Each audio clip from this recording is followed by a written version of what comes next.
Welcome, dear listener. Lay back, settle your breathing, and let your thoughts loosen at the edges. Tonight, we explore the history of the Labrador Retriever, a story shaped by weather, work, and the steady companionship between people and dogs. The Labrador Retriever did not begin as a show dog or a household companion. Its origins trace back to Newfoundland, an island on the far eastern edge of Canada. This place is defined by the sea. Cold Atlantic waves break against rocky shores, and the wind carries salt across harbours and villages. The winters are long, the summers are short, and daily life has always followed the tides. For generations, the people of Newfoundland lived by fishing. Families rose before dawn, boats were prepared while the sky was still dim, nets were gathered and mended, ropes were coiled and checked. Much of the work took place in silence, not from formality, but from familiarity. Everyone already knew what needed to be done. Among these fishing families were dogs, not as pets, but as working partners. These dogs lived with the fishermen, followed them to the water, and moved with them through each day. Their role was practical and essential. Fish could be lost over the side of the boat. A rope could slip into the water. An oar could drift beyond reach. The Atlantic was too cold, too dangerous to enter without reason. A dog that could dive, swim, and retrieve swiftly was more valuable than any tool, so the people kept the dogs that could do this work well. There were no breeding records, no written standards, no show points. Dogs were chosen for one reason. They were useful. Over time, a distinct type began to form. These dogs became known as St. John's water dogs. They were medium to large in build, with strong chests and sturdy legs. Their coats were short and dense, shedding water quickly and drying fast beside the fire. Their tails were thick and straight, serving like a rudder when swimming, and they carried objects gently, never crushing fish in their jaws. This trait, now known as the soft mouth, emerged naturally from necessity. Just as important was their temperament. On a fishing boat, space was limited. There was no room for a dog that barked constantly, pushed ahead, or required constant correction. The dogs that remained calm stayed near their person and responded to quiet gestures were the dogs who continued to work and, in time, passed on these traits. In the evenings, the dogs dried their coats near the hearth. They rested beside the same hands that hauled nets at dawn. Work and companionship were not separate roles, they were the same. This quiet partnership shaped the Labrador's fundamental nature. Calm, attentive, steady, and content to remain close. As trade with Britain increased in the 18th and early 19th centuries, sailors and visitors took note of these remarkable working dogs. Their swimming strength was unmatched, their retrieving ability was reliable, and their loyalty was steady and unforced. Estate owners in Britain, particularly those involved in hunting, recognized that the St. John's water dog possessed all the qualities needed for retrieving game birds. Not speed alone, but control. Not obedience alone, but attentiveness. Not energy alone, but thoughtful pacing. So some of these dogs were brought across the Atlantic to Britain. The journey was long, and only dogs with strong health and calm temperaments made it. These dogs became the foundation of the breed we now call the Labrador Retriever. In Britain, the type was refined gradually. Breeders preserved the practical traits that mattered most: the short, weather-resistant coat, the strong tail, the balanced working build, the soft mouth, and the steady, quiet temperament. The breed began to take recognizable form during the 19th century. Families such as the Earls of Malmesbury and the Dukes of Buccleuch were among the first to maintain consistent breeding lines.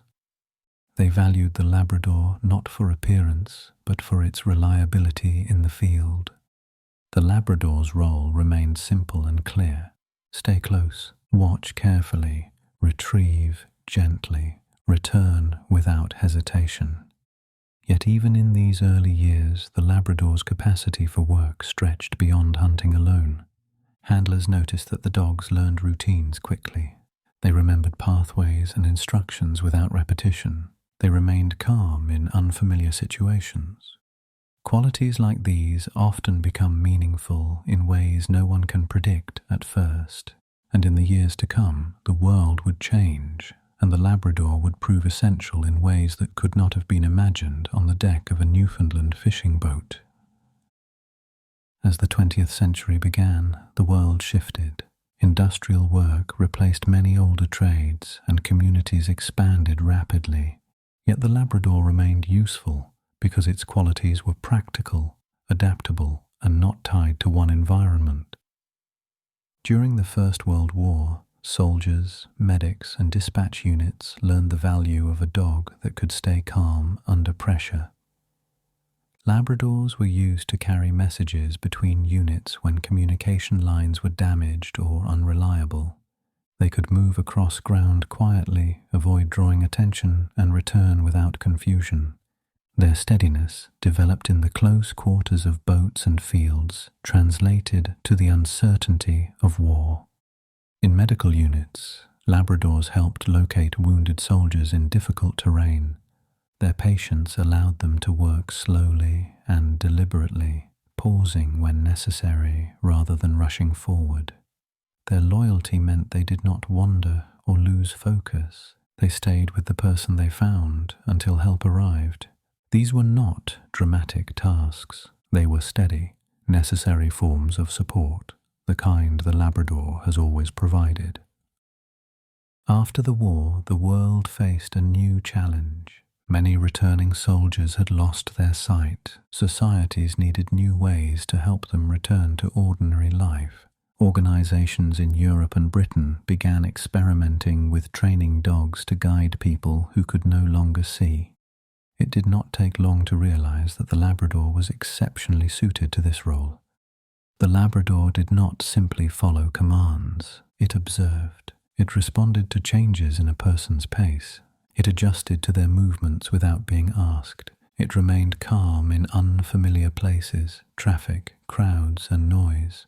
Where other dogs might hesitate or rush, the Labrador simply continued.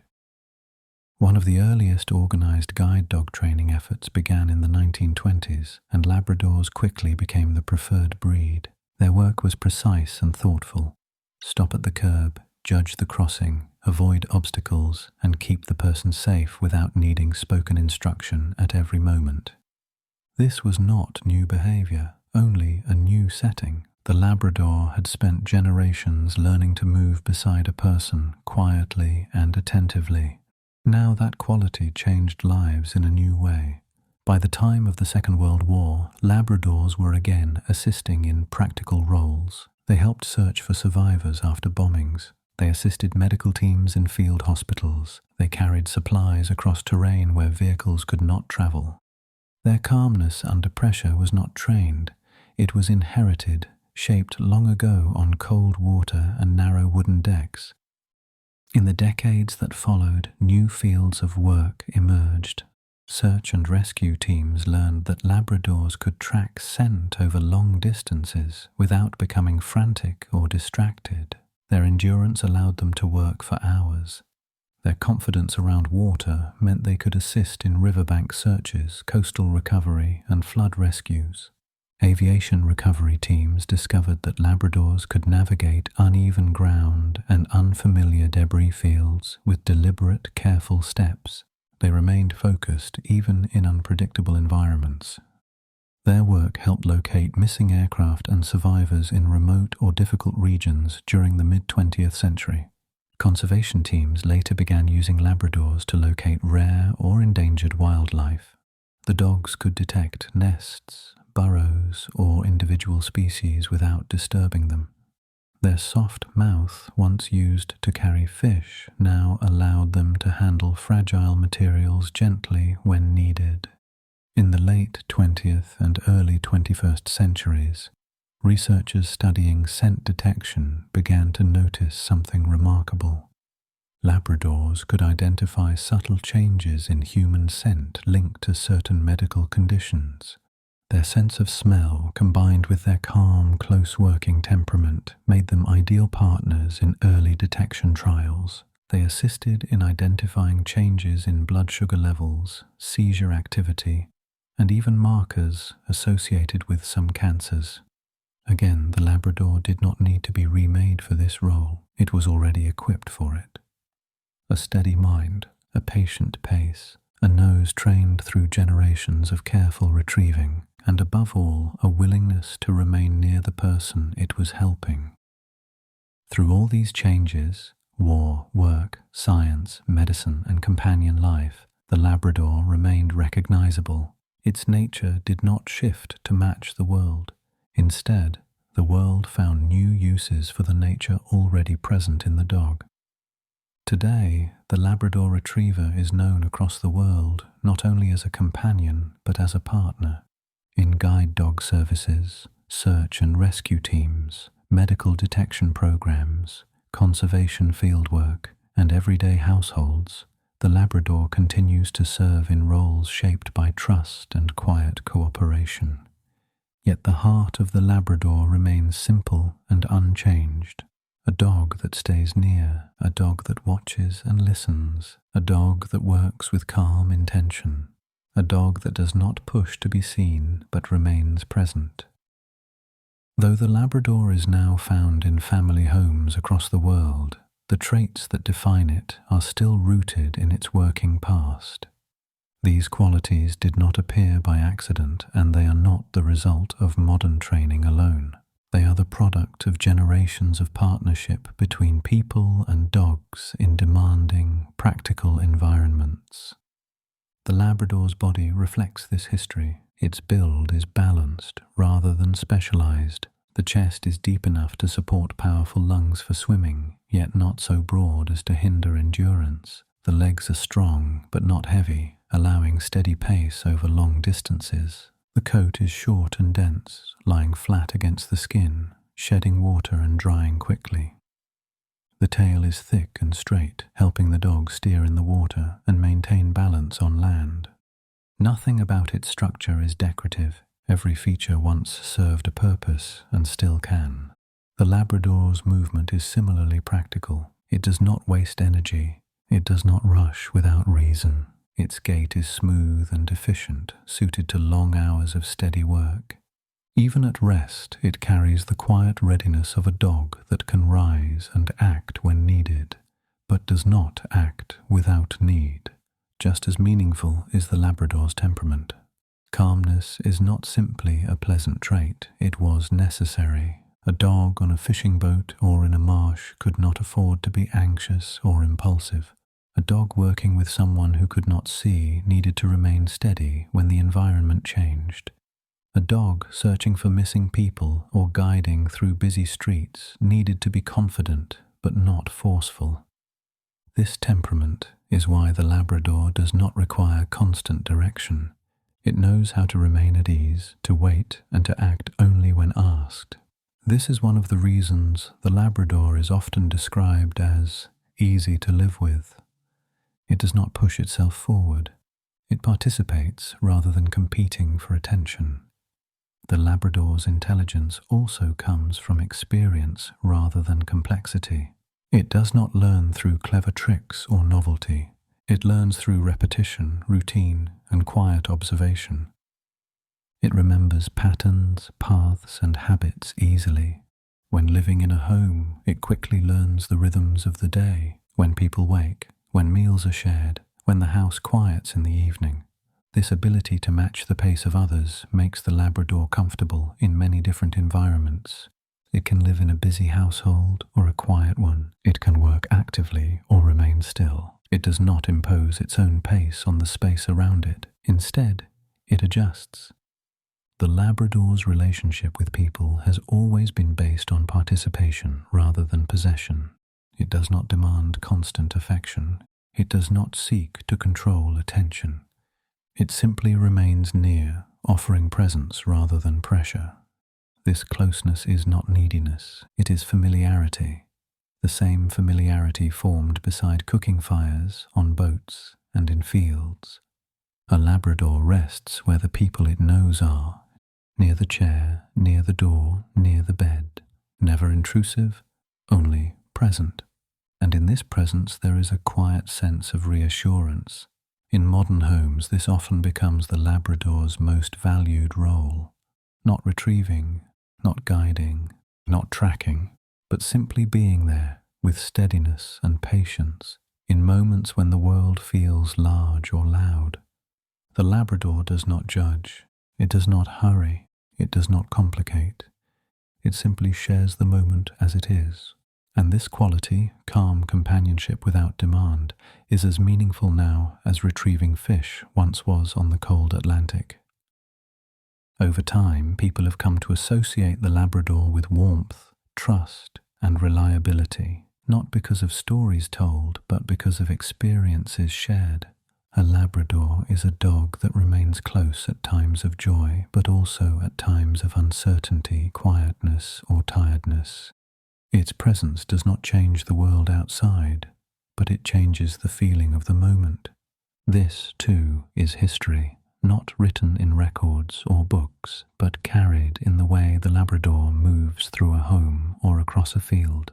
A history not only of work, but of companionship. This history continues in the stories of individual Labradors whose lives reflect the same steady qualities shaped long ago.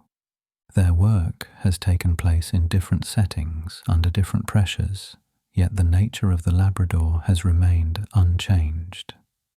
Endal was a yellow Labrador Retriever born in 1995 and trained as an assistance dog in the United Kingdom. He became partner to a former Royal Navy serviceman who had been severely injured, affecting both mobility and communication. Endal learned more than practical tasks. He learned patterns, routines, and the subtle cues of another person's needs. He could retrieve items dropped out of reach, operate light switches, open doors, load washing machines, and assist with clothing. In 2001, when his handler collapsed and was unable to call for help, Endal positioned him in a safe posture, retrieved a phone, and placed it in his hand. The moment was not dramatic in appearance. It was quiet, careful, and deliberate. Endal became widely recognized not because his abilities were exceptional, but because they were applied consistently, day after day, in ordinary life. His work demonstrated that the Labrador's intelligence is not measured in commands learned, but in how calmly it responds to changing circumstances. Endal passed away in 2009, having supported one person across more than a decade of recovery, adaptation, and daily routine. His legacy is one of steady presence, the kind that shapes a life without calling attention to itself. Sully was born in 2016 and trained through an organization providing service dogs to veterans. In 2018, he was partnered with former US President George H.W. Bush, whose mobility had become limited. Sully assisted with balance, retrieving items, opening doors, and remaining nearby as Bush navigated daily life. His work was quiet and unobtrusive. When Bush passed away later that year, Sully remained beside him until the funeral was complete. The widely circulated photograph of him resting near the casket was not symbolic. It simply showed a Labrador doing what Labradors have always done, staying close. Afterward, Sully continued his training and now works at a national military medical center supporting injured service members. His service has taken place in public spaces, yet the nature of that service has remained personal and direct, one person at a time, one day at a time. Sully represents how the Labrador adapts to changing environments while maintaining the same steady nearness shaped long ago. These individual stories are known because they were visible. They happened where others could see, record, or remember. But most of the Labrador's influence has taken place out of view. Most of the Labrador story has not been recorded in books or newspapers. The dogs remembered publicly are few. The Labrador's greatest influence has taken place where no audience was present, in quiet homes, in hospital rooms at night, in periods of illness, recovery, or loss, in the small, private turning points of ordinary lives. There are Labradors who helped someone stand again after injury, Labradors who stayed beside someone who was grieving, Labradors who eased loneliness that was never spoken aloud, Labradors who simply lay nearby when the world felt heavy. These moments are not documented, they are not named, they are not remembered publicly, but they are real. The Labrador has shaped human lives not through remarkable stories, but through presence, consistent, steady, unforced. Its history is carried in the memory of those who lived beside it, in households now quiet, in people who have grown and healed, in days that were made bearable simply because the dog remained near. The Labrador does not try to be significant, it simply stays close, and in staying close, it has changed more human lives than history will ever record.